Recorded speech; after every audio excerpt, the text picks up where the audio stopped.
Hello students, આજે આપણે ધોરણ 12 નો ચેપ્ટર નંબર 6 ના લેક્ચર નંબર 5 માં ત્રણ નાના પ્રશ્નો સૌથી પહેલા જનિન્દ્રિય માટેની શોધ એની પ્રાથમિક માહિતી લેવાની છે.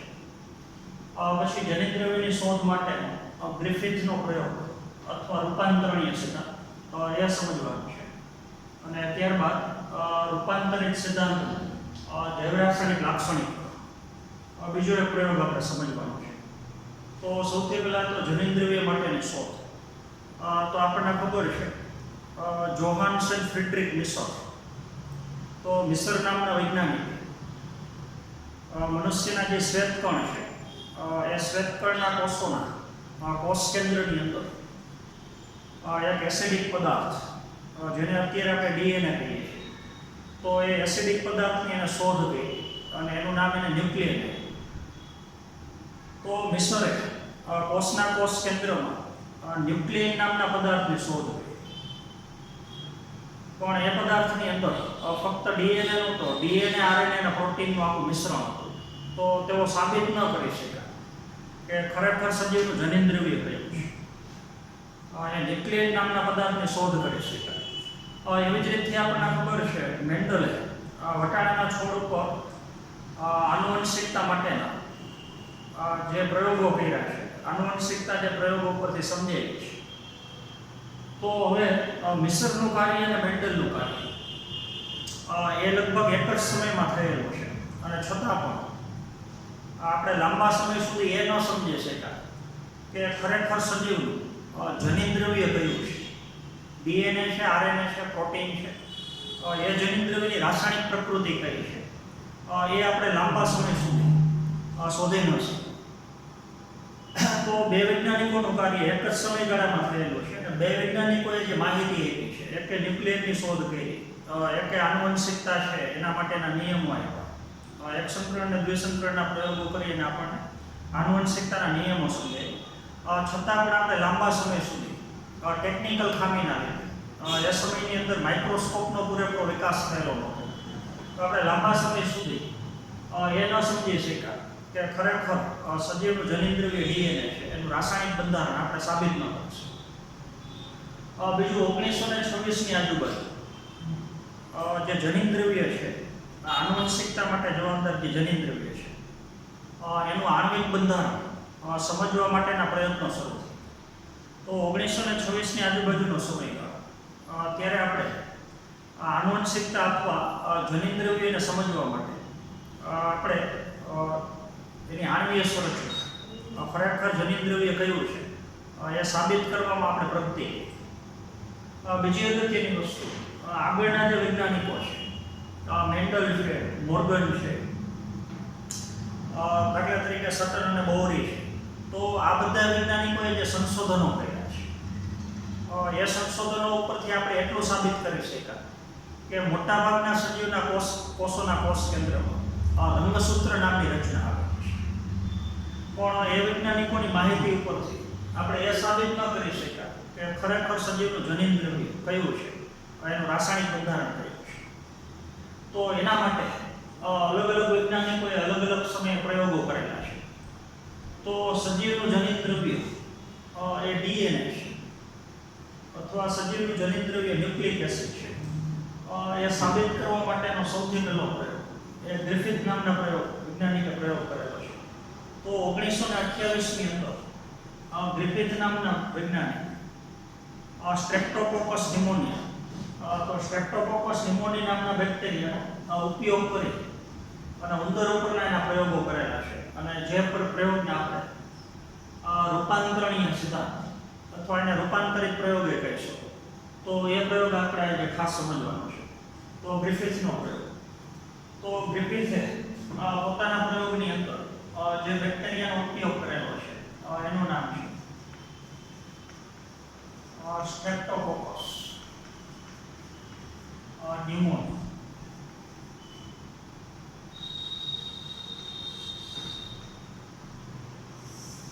આ બેક્ટેરિયાની જાતિ છે સ્ટ્રેપ્ટોકોકસ નિમોનિયા. આ જ બેક્ટેરિયાનું ટૂંકું નામ ન્યુમોકોકસ છે. બીજા શબ્દમાંથી પહેલા ન્યુમો લેવાનો અને પહેલા શબ્દમાંથી છેલ્લે કોકસ કરો. તો આનું જ બીજું નામ ન્યુમોકોકસ બેક્ટેરિયા છે. તો જે ન્યુમોકોકસ બેક્ટેરિયા છે એ ન્યુમોનિયા રોગ ઉત્પન્ન કરવા માટે જવાબદાર છે.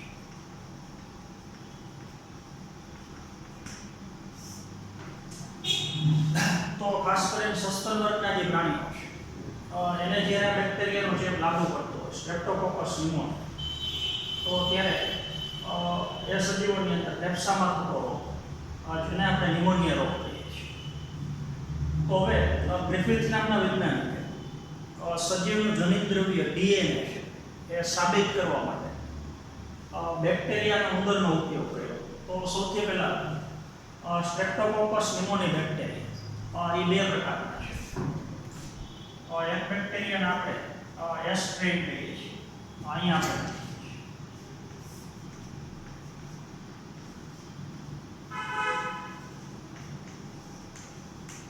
બીજા બેક્ટેરિયાને આપણે આર સ્ટ્રેન કહીએ છીએ. સ્ટ્રેન એટલે જાતિ છે. એસ જાતિના બેક્ટેરિયા અને આર જાતિના. તો એસ એટલે સ્મૂથ, સ્મૂથ એટલે લીસું, અને આર એટલે રફ, રફ એટલે ખરબચું. તો જે એસ સ્ટ્રેન પ્રકારના બેક્ટેરિયા છે સ્ટ્રેપ્ટોકોકસ ન્યુમોનિયા એ બે પ્રકારના બેક્ટેરિયા છે. એમાં જે એસ સ્ટ્રેન છે એ ગ્રામ નેગેટિવ છે, અને જે આર સ્ટ્રેન છે એ આર પોઝિટિવ છે અથવા ગ્રામ પોઝિટિવ છે.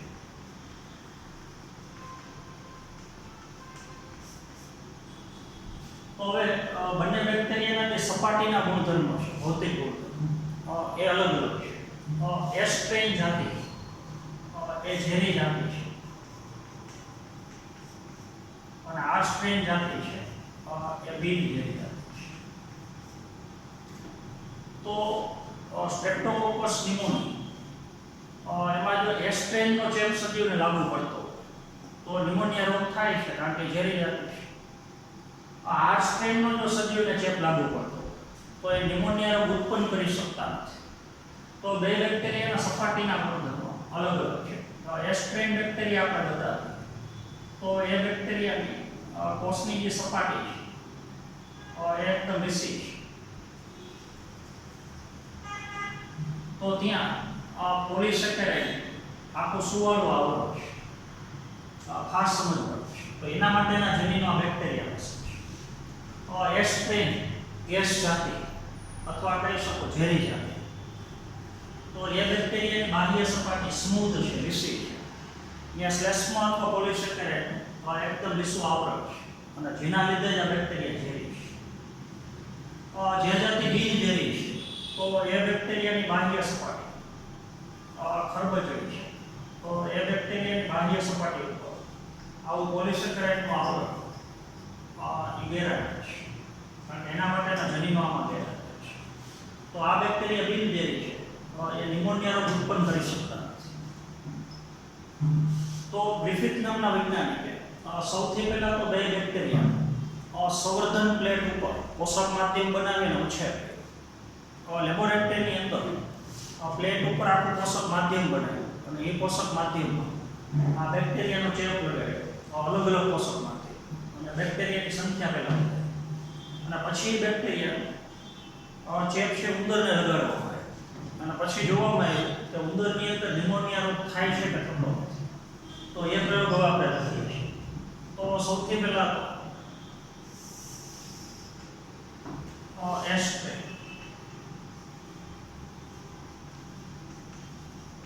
એટલે એસ પણ જીવંત અવસ્થા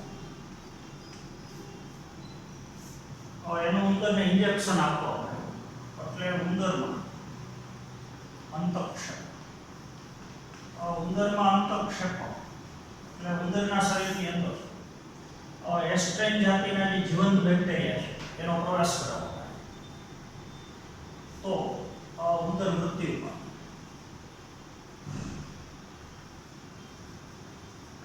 ઉંદર મૃત્યુ પામે એનું કારણ એસ સ્ટ્રેન છે ન્યુમોનિયા રોગ ઉત્પન્ન કરે છે. તો જેટલા ઉંદરને જીવંત એસ્ટ્રેન બેક્ટેરિયાનું ઇન્જેક્શન આપવામાં આવ્યું, આ બેક્ટેરિયાનું અંતઃક્ષેપણ કરવામાં આવ્યું, તો એ ઉંદરની અંદર નિમોનિયા રોગ ઉત્પન્ન થવાથી ઉંદર મૃત્યુ પામે છે.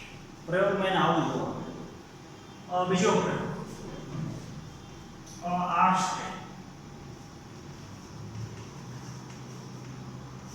અને જીવંત અવસ્થા.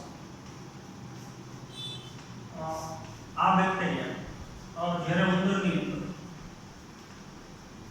અંતઃક્ષેપણ કરવામાં આવે, ઇન્જેક્શન આપવામાં આવે, ત્યારે ઉંદર છે જીવંત થઈ જાય.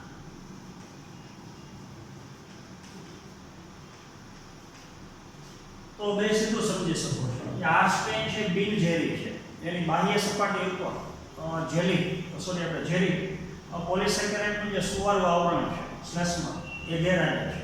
તો આ બેક્ટેરિયા જ્યારે ઉંદરના શરીરમાં અંતઃક્ષેપિત કરવા માટે એને ઇન્જેક્શન આપવામાં આવે તો ઉંદરની અંદર એ નિમોનિયા રોગ ઉત્પન્ન કરી શકતા નથી, તો જેના લીધે ઉંદર જીવંત રહે. ત્યારબાદ એને બેક્ટેરિયાના ઉંદરના બીજા બે પ્રયોગ. એક પ્રયોગની અંદર એને એવું કહ્યું જે એસ્ટ્રેન છે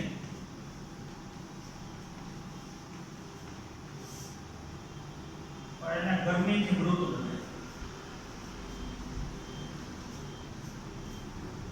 ગરમ પાણીની અંદર આ બેક્ટેરિયાને એકદમ મુકાય એસ્ટ્રેન ઝેરી, તો જેના લીધે એસ્ટ્રેન જાતિના બેક્ટેરિયા ગરમીથી મૃત થઈ અને પછી બેક્ટેરિયાના ઇન્જેક્શન દ્વારા ઉંદરમાં અંતઃક્ષેપણ કરવામાં આવ્યું તો ઉંદર છે જીવંત રહે.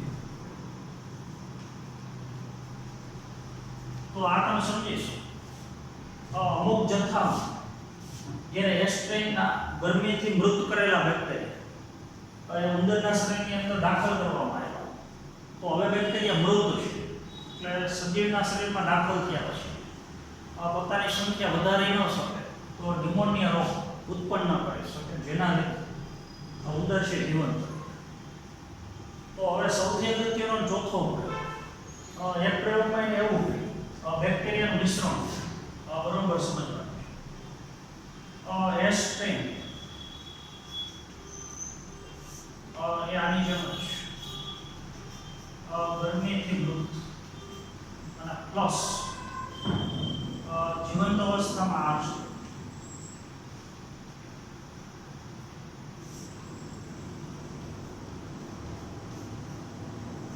એનું હવે ઉંદરની અંદર અંતઃક્ષેપણ કરવામાં આવ્યું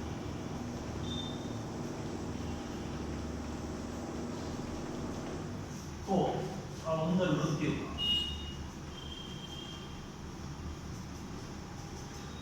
તો સૌથી અગત્યનો પ્રયોગનો રિઝલ્ટ આ છે. તો એક પ્રયોગની અંદર જે એસ્ટ્રેન એસ જાતિના ઝેરી બેક્ટેરિયા છે એને ગરમીથી મૃત બનાવ્યા અને એનું મિશ્રણ આર સ્ટ્રેન સાથે, એટલે એક ઇન્જેક્શનમાં બંને બેક્ટેરિયાનું મિશ્રણ આર સ્ટ્રેન જીવંત લીધી અને એસ સ્ટ્રેન મૃત લીધી. એ બે બેક્ટેરિયાનું મિશ્રણવાળું જે ઇન્જેક્શન ઉંદરને આપવામાં આવે, ઉંદરમાં અંતઃક્ષેપણ કરવામાં આવે તો ઉંદરમાં નિમોનિયા રોગ ઉત્પન્ન થયો અને જેના લીધે ઉંદર મૃત્યુ પામ્યો. તો જે પ્રયોગનું રિઝલ્ટ છે એ સ્વીકારી ન શકાય એવું રિઝલ્ટ છે. તો એના ઉપરથી એને સાબિત કે એસ્ટ્રેન જે બેક્ટેરિયા છે ઝેરી, એમાંથી કોઈ પણ એક દ્રવ્ય, કોઈ પણ એક રસાયણ જે આર સ્ટ્રેનમાં વહન પામે છે અને જે આર સ્ટ્રેન બિન ઝેરી છે એને ઝેરી બનાવે છે. તો એ પ્રયોગ હવે આપણે સમજવાનો છે. તો એ પ્રયોગ એકદમ આપણે વ્યવસ્થિત સમજીએ.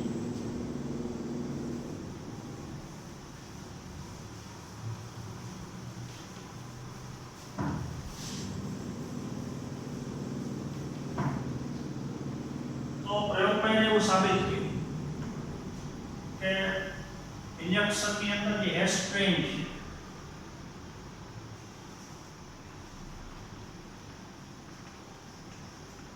એ તો મૃત અવસ્થામાં છે અને પ્લસ એની સાથે જે આર સ્ટ્રેન છે એ જીવંત અવસ્થામાં છે.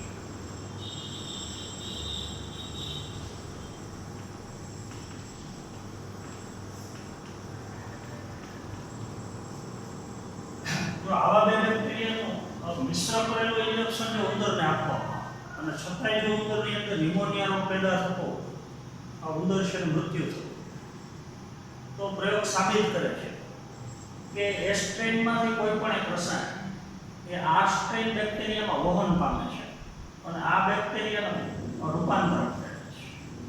એના ઉપરથી પ્રયોગનું નામ છે રૂપાંતરણીય છે. તો વૈજ્ઞાનિકે પ્રયોગ ઉપરથી બે માહિતી, એક તો જે ઉંદરને આવા મિશ્રણવાળું ઇન્જેક્શન આપવામાં આવે બરોબર સમય, તો અમુક સમય પછી એ ઉંદરનું એને પરીક્ષણ કર્યું તો એ ઉંદરના શરીરમાં જે એસ્ટ્રેન બેક્ટેરિયા છે, એસ્ટ્રેન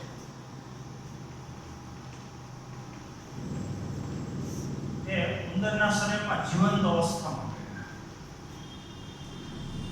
તો એસ્ટ્રેન બેક્ટેરિયા એ ઉંદરના શરીરમાં મૃત અવસ્થામાં દાખલ થઈ ગયા અને છતાં પણ ઉંદરમાં ન્યુમોનિયા રોગ પેદા થયો અને ઉંદરના શરીરમાં એસ્ટ્રેન બેક્ટેરિયા છે પાછા જીવંત અવસ્થામાં.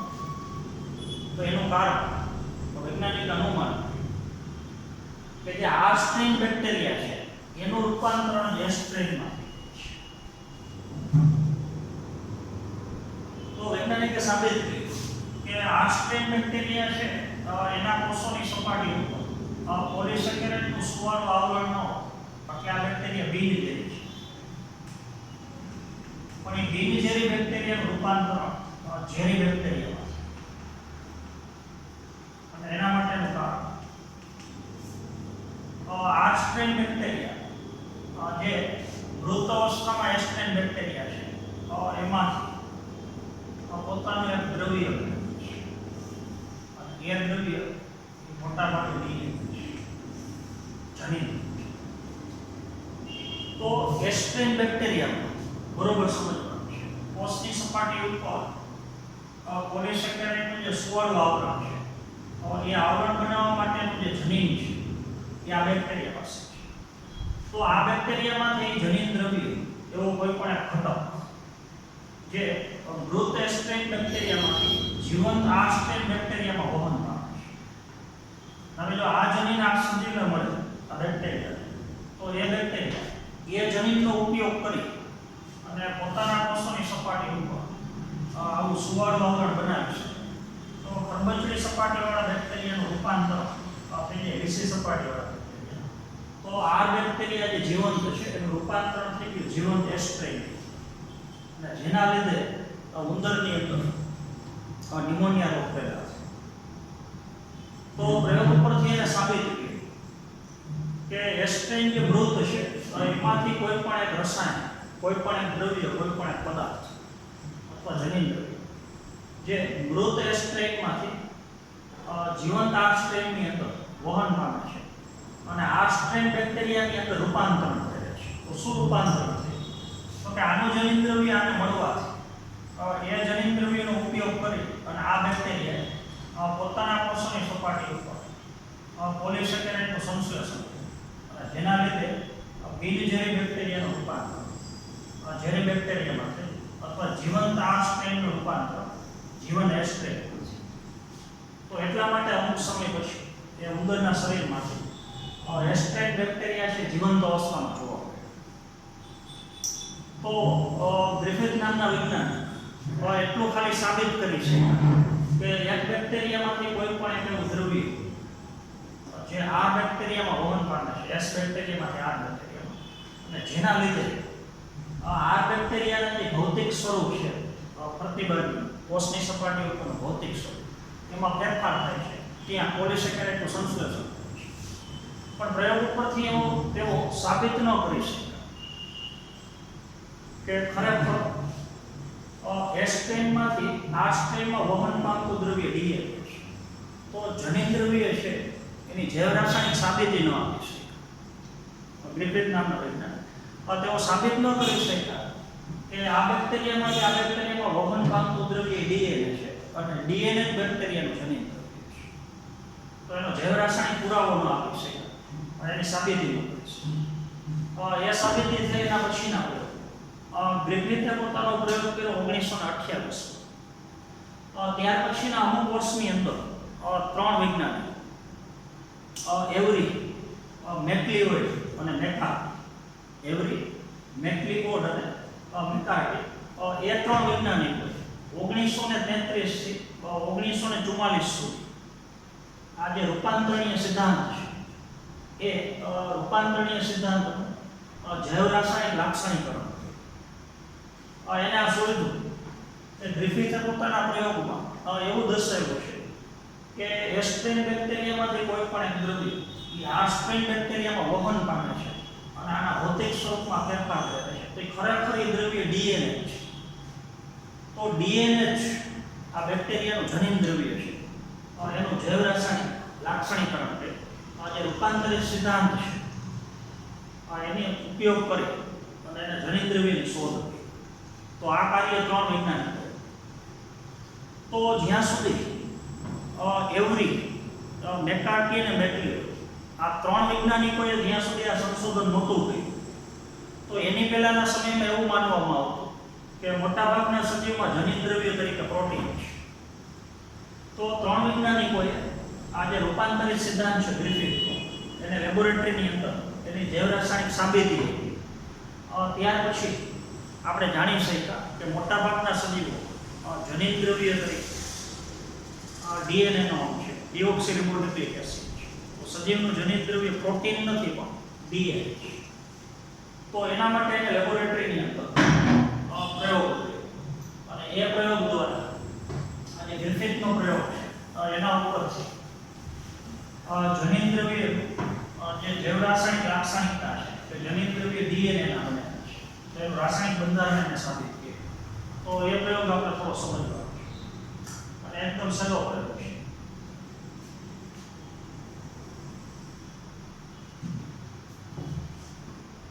અત્યારે આપણે ફક્ત સમજ માટે એક જ બેક્ટેરિયા બતાવીએ છીએ એસ્ટ્રેન બેક્ટેરિયા. તો આપણને ખબર છે એસ્ટ્રેન બેક્ટેરિયાની બાહ્ય સપાટી સુવાળી છે અથવા લીસી છે. ત્યાં પોલિસેકેરાઇડનું આવરણ છે. આ બેક્ટેરિયાનું કોષ કેન્દ્ર એટલે એનું જનીનો અથવા ડીએનએ. તો જે બેક્ટેરિયાનું કોષ કેન્દ્ર છે આપણે બરોબર સમજવાનું છે. ત્યાં આરએનએ ના અણુ છે, ભેગા પ્રોટીન ના અણુ છે અને ભેગો ડીએનએ નો. તો વૈજ્ઞાનિકો માટે ગોલ્ડન થોલ એ મોટાભાગના વૈજ્ઞાનિકો માટે કે સજીવના કોષ કેન્દ્રની અંદર બરોબર સમજવાનું છે. મોટાભાગના સજીવના કોષ કેન્દ્રની અંદર આ ત્રણ રસાયણો હાજર હોય છે. આરએનએ હોય, પ્રોટીન હોય, ડીએનએ. તો મોટાભાગના વૈજ્ઞાનિકો માનતા હતા કે કોષ કેન્દ્રની અંદર જે ત્રણ પદાર્થો છે એમાંથી જ કોઈ પણ એક પદાર્થ એ સજીવના લક્ષણોનું નિયમન કરે છે. એ સજીવનું ખરેખર જનીન દ્રવ્ય છે. તો આ ત્રણ વૈજ્ઞાનિકોએ પ્રયોગ કરીને સાબિત કર્યું કે આરએનએ અને જે પ્રોટીન છે કોષ કેન્દ્રમાં એ ખરેખર સજીવના જનીન દ્રવ્ય છે. જનીન દ્રવ્ય ડીએનએ છે. તો એના માટે એને એસ્ટ્રેનનો ઉપયોગ એસ્ટ્રેન આપણને ખબર છે ઝેરી જાત છે. એસ જાતિ અથવા કહી શકાય છે. તો ડીએનએ જનીન દ્રવ્ય છે એ સાબિત કરવા માટે એને આ બેક્ટેરિયાને ત્રણ ઉત્સેચકોની સારવાર થાય. બરોબર સમજવાનું છે. જો આરએનએ નામનો અણુ એનું વિઘટન કરી અને એનું રૂપાંતરણ ન્યુક્લિયોટાઇડમાં તો એ ઉત્સેચકને આપણે આરએનએ પાછળ જે એસ લગાવો તો બહુ વચ્ચે છે આરએનએસ. એમ પ્રોટીનના અણુનું વિઘટન અને પ્રોટીનનું રૂપાંતરણ એમિનો એસિડમાં તો એ ઉત્સેચકને આપણે પ્રોટીએજ ઉત્સેચક બહુવચનમાં પ્રોટીએજીસ કહે છે. અને ડીએનએ ના અણુનું વિઘટન કરે તો એ ઉત્સેચકને આપણે વિઘટન કરે રૂપાંતરણ કરે ન્યુક્લિયોટાઇડ. તો આપણને ખબર છે એક આરએનએમાં ઘણા બધા ન્યુક્લિયોટાઇડ. તો એક આરએનએના અણુનું વિઘટન થાય તો ન્યુક્લિયોટાઇડ વચ્ચેના રાસાયણિક બંધ તૂટી જાય તો ઘણા બધા ન્યુક્લિયોટાઇડ એમ એક પ્રોટીનના અણુનું વિઘટન થાય તો એમિનો એસિડ વચ્ચેના રાસાયણિક બંધ તૂટી તો ઘણા બધા એમિનો એસિડ બને. ડીએનએ ના અણુનું વિઘટન થાય તો ન્યુક્લિયોટાઇડ વચ્ચેના રાસાયણિક બંધ તૂટી અને ન્યુક્લિયોટાઇડ તો ડીએનએ ના અણુનું વિઘટન કરે તો ઉત્સેચકને ડીએનએ.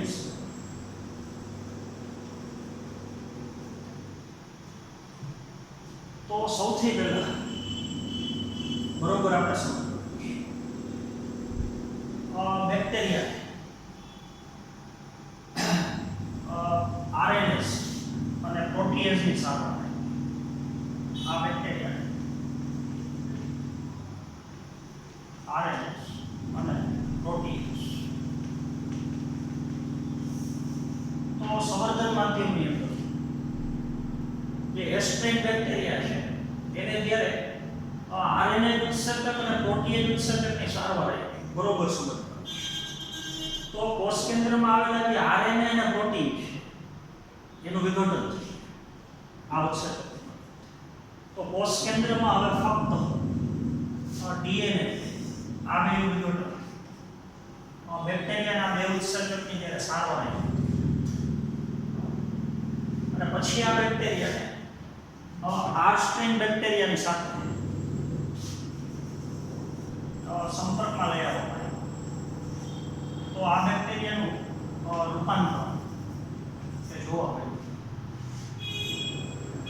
તો પ્રયોગ પરથી સાબિત થયું કે આરએનએ ઉત્સેચક આરએનએનું વિઘટન કરે, પ્રોટીન ઉત્સેચક પ્રોટીનનું વિઘટન કરે અને છતાં પણ આ બે ઘટકોનું તો વિઘટન થયું તો વૈધું ડીએનએ છતાં પણ એસ્ટ્રેન બેક્ટેરિયામાં આજે મૃત અવસ્થામાં છે. બેક્ટેરિયા મૃત અવસ્થામાં છે છતાં પણ મૃત બેક્ટેરિયામાંથી એક દ્રવ્ય આમાં વહન કરે અને એનું રૂપાંતરણ તમને પ્રયાસ કરે તો ડીએનએ જનિત દ્રવ્ય છે સાબિત. કારણ કે બાકીના બે ઘટકો એનું તો ઉત્સર્જનની સારવાર આપીને વિઘટન તો હજી એક વખત આપણે રિપીટ કરીએ છીએ. એસ્ટ્રેન બેક્ટેરિયા જે ઝેરીજાત છે એના પેલા ગરમીથી મૃત બને પણ એ બેક્ટેરિયાના પછી બે ઉત્સર્જકની સારવાર એક આરએનએસ અને પ્રોટીન્સ. તો આરએનએસ અને પ્રોટીન ઉત્સર્જકની આને સારવાર જેના લીધે આરએનએ અને પ્રોટીન એ બંનેનું વિઘટન થયું અને છતાં પણ જ્યારે એ મૃત બેક્ટેરિયાને જીવંત આર બેક્ટેરિયાના સંપર્કમાં લઈ આવવામાં આવ્યો તો આર બેક્ટેરિયાનું રૂપાંતરણ થઈ ગયું એસ બેક્ટેરિયા. તો પ્રયોગ બતાવે છે કે ડીએનએ જ આ કોષમાંથી આનો વહન કરે છે અને જેના લીધે આ બેક્ટેરિયા રૂપાંતરિત થઈ અને પોતાની સપાટીના રક્ષણમાં એ બદલે છે. આ એક પ્રયોગ આ છે. બીજો પ્રયોગ એ છે બીજા પ્રયોગ પછી બેક્ટેરિયાને ડીએનએસની સારવાર ડીએનએ તો જ્યારે બેક્ટેરિયાને ડીએનએ ઉત્સર્જકની સારવાર તો હવે આરએનએ અને પ્રોટીન હાજર છે ડીએનએ નું વિઘટન તો જ્યારે ગરમીથી મૃત કરેલા એસ્ટ્રેન બેક્ટેરિયાને ડીએનએ ઉત્સર્જકની સારવાર આપવામાં તો ડીએનએ નું વિઘટન થઈ ગયું આરએનએ અને પ્રોટીન અને પછી બેક્ટેરિયાને આર સ્ટ્રેનના જે સંપર્કમાં લેવામાં આવ્યો તો આર સ્ટ્રેન બેક્ટેરિયાની અંદર રૂપાંતરણ ન જોવા મળ્યું. રૂપાંતરણની પ્રક્રિયા અવરોધ તો સાબિત થઈ કે આરએનએ અને પ્રોટીન જો હાજર હોવા છતાં આના ભૌતિક લક્ષણોમાં રૂપાંતરણ ન આવતું હોય રૂપાંતરણની પ્રક્રિયા અટકી જતી હોય તો આ બે જનિત દ્રવ્ય નથી જનિત દ્રવ્ય ડીએનએ તો જનિત દ્રવ્ય ડીએનએ છે અને એનું વિઘટન થવાથી જ રૂપાંતરણની પ્રક્રિયા તો ત્રણ વૈજ્ઞાનિક લેબોરેટરીની અંદર પ્રયોગ કરી અને ગ્રિફિથનો જે રૂપાંતરિત સિદ્ધાંત છે એનું જૈવ રાસાયણિક લાક્ષણિકરણ કર્યું એને પ્રયોગ દ્વારા સાબિત કર્યું કે ડીએનએ નો અણુ છે એ બેક્ટેરિયાની અંદર જનિત દ્રવ્ય તરીકે બીજો એક આપણે તફાવત લેવાનો છે. આપણે લખીએ તમારા ટેક્સ્ટબુકની અંદર એક રાઈટ છે ટીએનએસ અને એક લખીએ આપણે ડીએનએસ.